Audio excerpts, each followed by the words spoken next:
Hello everyone, how are you doing? This is MD Tech here with another quick tutorial. In today's tutorial, I'm going to show you guys how to either increase or decrease the notification display time on your Windows 11 computer.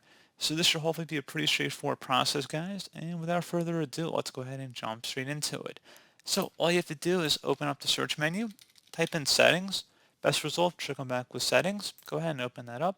On the left side, you want to select accessibility. And then over on the right, you want to go select visual effects, scroll bars, transparency, animations, notification, timeout. Go ahead and open that up. And now you want to go down to where it says dismiss notifications after this amount of time. Click inside the drop down here, and then you can select anywhere between 5 seconds and 5 minutes. So pretty straightforward process, guys.